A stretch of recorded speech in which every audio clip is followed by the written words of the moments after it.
दोस्तों जो मैं टॉपिक आप लोगों को बताने वाला हूँ ना, उसके ऊपर 100% आपको क्वेश्चन दिखने ही वाला है। तो दोस्तों ये जो मैं टॉपिक बताने वाला हूँ आज, वो केमिस्ट्री के सभी टॉपिक आप करके जाओ।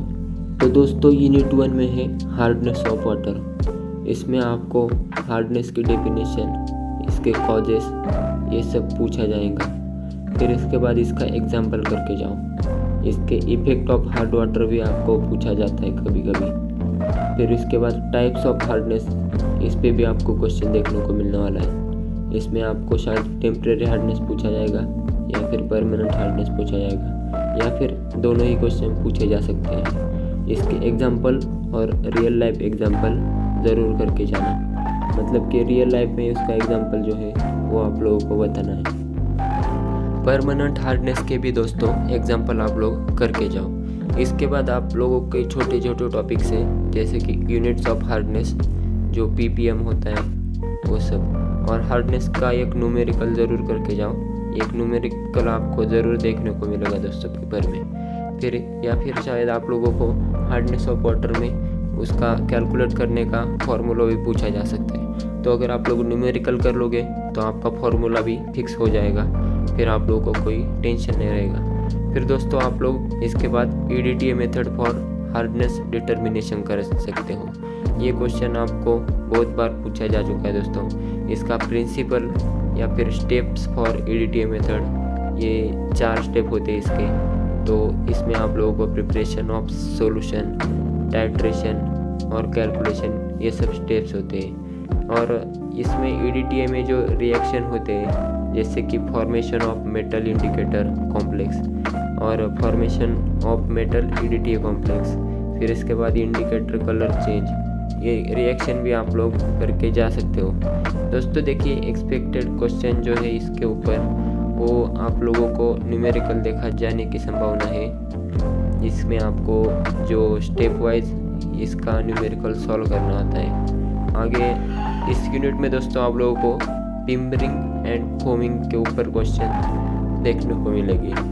इसमें आप लोगों को कॉजेस ऑफ प्रिमिंग देखने को मिलेंगे। फिर इसमें आप लोग high water level, large amount of dissolve salts, high speed of steam generation, effect of priming, ये सब लिख सकते हो।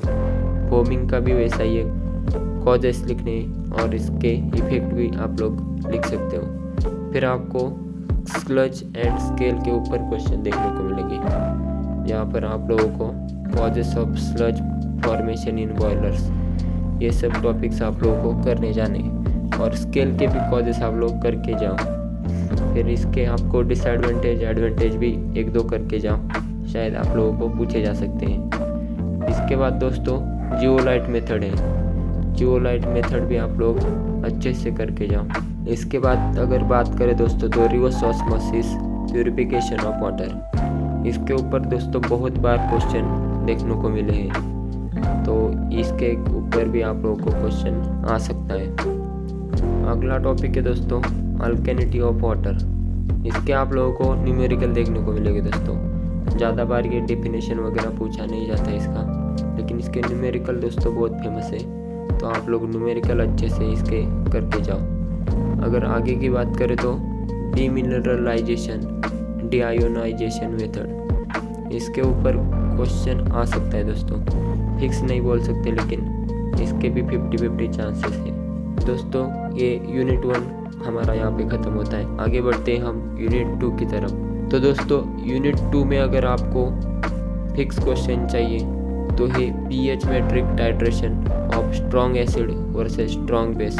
दोस्तों 100% इसके ऊपर क्वेश्चन आ सकता है। Steps for pH metric titration, reaction involve, उसके बाद आप लोग लिख सकते हो टाइट्रेशन करो, उसका जो ग्राफ होता है दोस्तों, वो ग्राफ भी आप लोग निकाल सकते हो। फिर इसके बाद आपको इसी में एप्लीकेशन ऑफ pH मेट्रिक, ये भी पूछा जा सकता है। फिर आप लोगों को बियर्स लैम्बर्ट्स लॉ करके जाना है। इसमें आप लोगों को बियर्स लॉ पूछा जा सकता है अलग से, या फिर लैम्बर्ट्स लॉ भी पूछा जा सकता है। डबल बीम स्पेक्ट्रोफोटोमीटर, इसके ऊपर दोस्तों बहुत सारे क्वेश्चन आते हैं, तो ये टॉपिक आप लोग अच्छे से करके जाओ। कैलोमेल इलेक्ट्रोड, इसी को आप लोग रेफरेंस इलेक्ट्रोड भी बोलते हो। इसका दोस्तों सबसे पहले आप लोग डायग्राम करो, और डायग्राम करोगे तो आप लोगों को बराबर से उसके ऊपर एक्सप्लेनेशन लिखना आ जाएगा। तो फिर ये अगर टॉपिक आप लोग कर लोगे तो 100% आपके मार्क्स कहीं नहीं जाने वाले। अभी आगे का टॉपिक दोस्तों इम्पोर्टेंट टॉपिक है यूवी विजिबल स्पेक्ट्रोस्कोपी। इसके ऊपर भी 100% दोस्तों क्वेश्चन आ जाता है। उसके बाद दोस्तों अगला टॉपिक है एप्लीकेशन ऑफ कंडक्टोमेट्री। दोस्तों वही टॉपिक है, बस उसके एप्लीकेशन अगर आप लोगों को करने हैं तो वो करके जाओ। और यूवी विजिबल स्पेक्ट्रोस्कोपी जो है उसके भी अगर आप लोग चाहो तो एप्लीकेशन करके जाओ। इसके बाद हम बढ़ते हैं आगे यूनिट 3 की तरफ। इसमें से आप लोग पॉलीमर की डेफिनेशन, मोनोमर की डेफिनेशन हो गई। उसके बाद आप लोगों की जो डिग्री ऑफ पॉलीमर है, डिग्री ऑफ मोनोमर, ये सब जो पॉइंट है दोस्तों, ये छोटे छोटे पॉइंट है, 1-2 मार्क्स के लिए पूछे जा सकते हैं, तो ये आप लोग करके चले जाओ। इसके बाद दोस्तों आप लोग आगे टाइप्स ऑफ कंडक्टिंग पॉलीमर्स, इसके ऊपर भी क्वेश्चन आते हैं दोस्तों। तो फिर आगे का टॉपिक है दोस्तों बायोडिग्रेडेबल पॉलीमर्स। इसकी आप लोगों को डेफिनेशन लिखनी है, इसके फैक्टर रिस्पॉन्सिबल फॉर बायोडिग्रेडेशन। ये इसमें आप लोगों को 3 टॉपिक देखने को मिलते हैं, जो माइक्रो ऑर्गेनिज्म है, इन्वायरमेंट है और नेचर ऑफ पॉलीमर्स है। दोस्तों PHBV के ऊपर भी आपको बहुत सारे क्वेश्चन देखने को मिलते हैं। बस क्वेश्चन दोस्तों आप लोग ध्यान रखो, अलग अलग पूछे जा सकते हैं। जैसे कि कभी कभी उसकी प्रॉपर्टीज़ पूछी जा सकती है, कभी एप्लीकेशन पूछे जा सकते हैं, तो बस वो आप लोगों को ध्यान रखना है। अगला टॉपिक है दोस्तों graphene.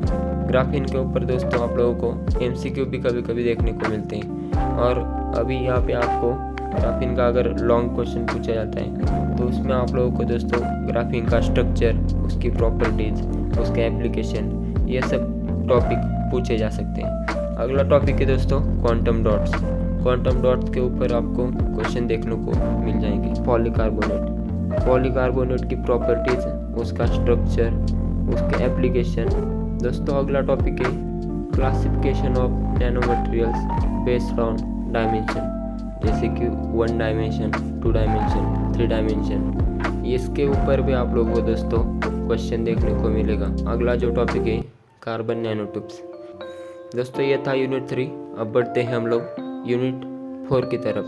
Why proximate analysis is needed, ये मेन टॉपिक के ऊपर क्वेश्चन पूछे जा सकते हैं। प्रोसीजर ऑफ प्रॉक्सिमेट एनालिसिस, ये क्वेश्चन पूछा जा सकता है। इसमें आप लोग को डिटर्मिनेशन ऑफ वोलेटाइल मैटर, फिर उसका फॉर्मूला जो होता है वोलेटाइल मैटर का, परसेंटेज वोलेटाइल मैटर, फिर उसके बाद जो आप लोगों को परसेंटेज ऐश है, उसके बाद परसेंटेज फिक्स कार्बन। ये दोस्तों जो 4-5 फार्मूले वो आप लोग 100% करके जाओ। इनमें से आप लोगों को 100% एक न्यूमेरिकल मिलेगा। फिर दोस्तों पावर अल्कोहल है, पावर अल्कोहल के ऊपर भी दोस्तों आप लोगों को क्वेश्चन मिल सकते हैं। उसके बाद hydrogen production by steam reforming, इसके ऊपर भी काफ़ी सारे क्वेश्चन आते हैं। आगे का टॉपिक है characteristic of an ideal fuel. इसके बाद लिथियम आयन बैटरी, ये दोस्तों इम्पोर्टेंट टॉपिक है, ये करके जाओ। इसके ऊपर आप लोगों को क्वेश्चन देखने को मिलेंगे। तो दोस्तों ये था यूनिट 4।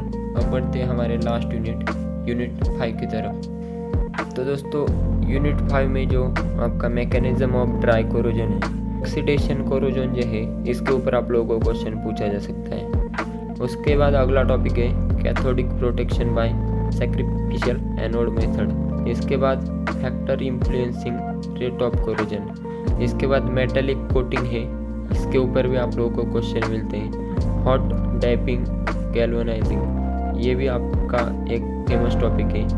इसके बाद इलेक्ट्रोप्लांटिंग। तो दोस्तों ये था यूनिट 5। तो दोस्तों अच्छे से ये सभी टॉपिक आप लोग करके जाओ और all the best for your exam. आपका एग्ज़ाम कैसे जाता है मुझे कमेंट करके ज़रूर बताना। Thank you.